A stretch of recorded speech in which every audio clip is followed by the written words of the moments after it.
the story of the film begins. From the airport in Saudi Arabia, where we see Najib and Najib's brother-like friend Hakim. Najib did not know any other language apart from his native Malayalam, while his younger brother Hakim is literate. He understands both English and Hindi, after which they both landed at the airport. They were told that a man from the company would come to pick them up. The people accompanying them had left there in an AC car. He gave the company's number to an airport employee. When that person calls this number, he tells, "No one is picking up the phone." The man told them that today is Friday and a holiday, so maybe no one is picking up the phone. It was 8:30 in the night. Hakim tells brother that mother must be worried. "We didn't even call." So a sheikh comes in front of them. That sheikh talks to them in Arabic language, but they don't understand anything. The Hakim told the sheikh that he needed to make a call. He asked him to stop the car at a place where he could make the call. However, the sheikh didn't stop the car anywhere along the way and kept driving. After covering a long distance, he brought them to a desert. Both of them were astonished to see the desert. They tried to understand the situation. They attempted to ask why they had been brought there when they were supposed to go to the company. The sheikh called another sheikh and told him to keep the boy, saying he would come back in the morning. In this way, he left the Hakim there and both brothers screamed in pain. The Hakim pleaded with his brother not to leave him, but the sheikh severely beat Najib and forcibly took him into the car. After taking him some distance away, he stopped the car. Najib tried to explain to him in his own language, but there was no one there to understand him. Only his younger brother could comprehend him. Without the Hakim, he was completely alone in this strange country. Then Najib saw an old man there. The man was speaking in Arabic Hindi, but Najib didn't understand Hindi either. He gestured to the old man asking for water. The old man pointed him towards a water tank. Najib went there and drank water to his heart's content because he had been thirsty for many hours. Then he wondered where he would sleep in this desolate place. He saw that his sponsor was sleeping inside a tent. Najib also went into the tent and fell asleep. The sponsor woke him up by hitting him and threw him outside. He lay down outside and it was very cold. Najib was reminiscing about his village family and life. Najib always wanted to go to the Gulf. He used to see his friends bringing expensive things from abroad. Najib misses the village life. He asks a friend to meet the needs of his family how much it costs to go to the Gulf. His friend tells him that the visa costs around 30,000 rupees. He says, "If you want to go, let me know. My brother-in-law works there." Najib says, "I don't have that much money. I have to sell my house." His friend suggests you can mortgage your house and after going to the Gulf, you'll earn money and can buy back your house. So Najib mortgages his house and reaches Saudi Arabia. Najib misses his family, remembering that his wife Sunil is pregnant. His mother and wife prepared lots of dishes before his departure, and Najib thinks about quickly earning money to repair the house. With these thoughts, Najib falls asleep. The next morning, the old man who was milking goats and sheep tells Najib to take the milk to his owner. He spoke in Hindi, so Najib didn't understand and thought the milk was for him to drink. As Najib starts drinking the milk, the old man snatches it from him and explains again that it was for the owner. Najib then goes to give the milk to the owner. Once again, Najib pleads with the Arab boss, saying, "I didn't come here to do all this, please let me go," but the boss doesn't understand and starts beating Najib again. After a while, another sheikh arrives there. Najib shows him his address and phone number and tries to explain that he is here for work. He tells him about the person he paid, but the sheikh tears up the paper with the address and number. Now, poor Najib cries a lot. He was helpless and destitute. Then the sheikh gives him some bread to eat. The bread was so thick and hard that it was difficult to chew. Najib could not eat it, so the sheikh gives him water and gestures for him to soak the bread in the water to eat it. Najib was very hungry and was forced to eat this bread. Nearby there was a broken car. At night, Najib slept inside this car. In the morning, when Najib goes to the bathroom, the sheikh comes and kicks him from behind and takes his water.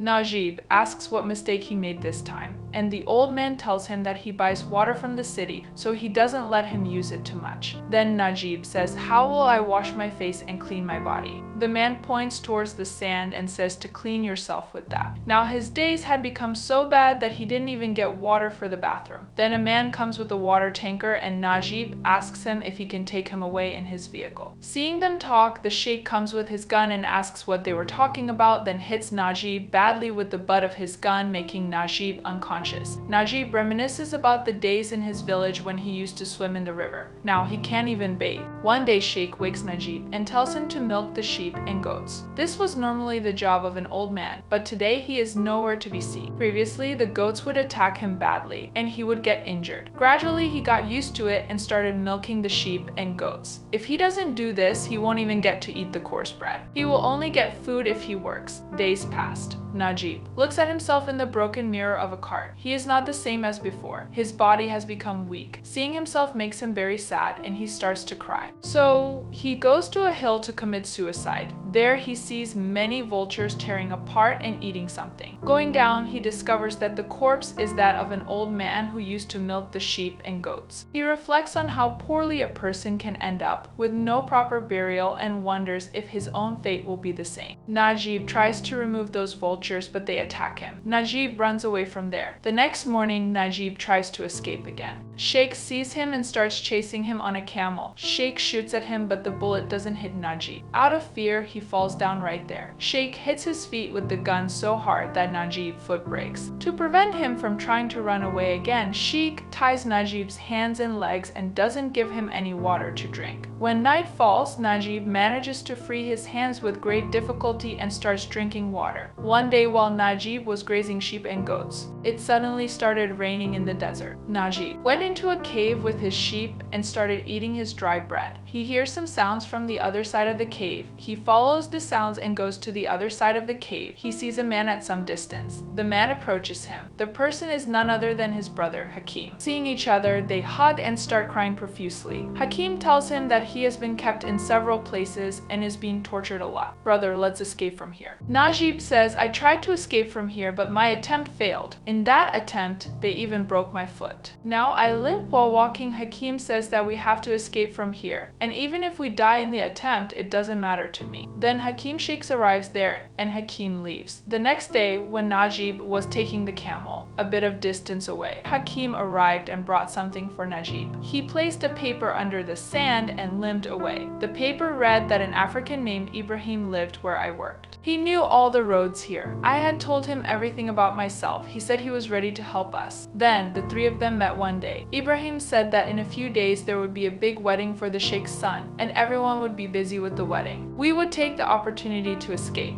Finally, the day came when everyone went to the wedding. Najib took off his clothes and bathed in the tank's water. He bathed after many years and then wore the same old clothes he had worn when he came from India to Saudi Arabia. However, the trousers he wore had become so loose that he had to tie them with a rope. Najib said goodbye to the sheep and goats one last time after feeding them and left. The three of them set out on their journey. At night, they approached a caravan. Ibrahim went to get water from the caravan, but a sheikh started shooting at them. They somehow managed to escape and ran away in the darkness of the night. When morning came, they realized they had lost their way. They saw sand all around them but continued walking. After a while, the Hakim saw a camel drinking water, but it was just an illusion. When he arrived there, he saw that a camel was lying dead, possibly having died of thirst. A little further on, while they were performing their prayers, desert sand snakes came to their feet. Ibrahim dragged Hakim away from that place, but Najib stayed there. A snake was on his foot. Ibrahim told him not to move from there. The snake eventually left, but because of walking barefoot in the desert, Najib's foot got injured. Ibrahim tore his own garment and wrapped it around Najib's foot. Due to hunger and thirst, they were in a dire condition. Ibrahim repeatedly encouraged them and boosted their morale. As they continued, both Hakim and Najib lost consciousness and Ibrahim revived them. 3 days had passed in this desert journey and Hakim's strength was failing him. As they advanced, he started to see a city, but it might have been an illusion as his mind might not have been functioning properly. Hakim started to push him away and began eating sand due to thirst. Hakim fell there and soon his breath ceased. Najib cried a lot for his brother. Then a sandstorm approached and Ibrahim dragged Najib away from there. Hakim's body disappeared in the storm. They both lay there and resumed their journey the next day.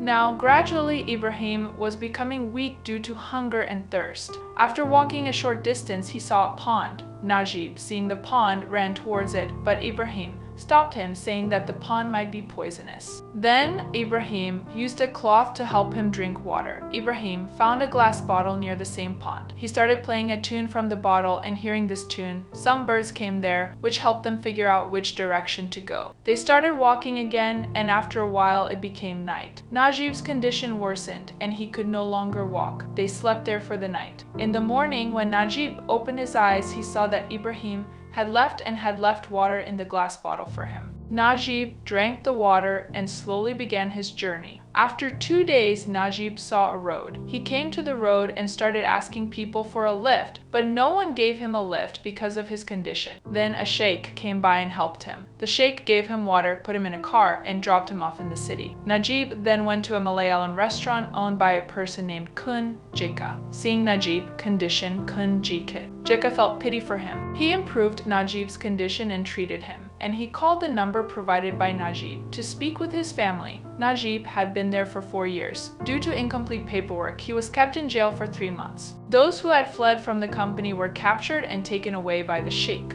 Then Najib's sheikh also came there. Seeing him, Najib got scared and started trembling. The sheikh recognized him but did not take him away. A person standing nearby explained that this sheikh was not his sponsor. He had come for some other work. After 3 months in jail, the Saudi Arabian government arranges to send him to India. And with that, the story of this film ends here.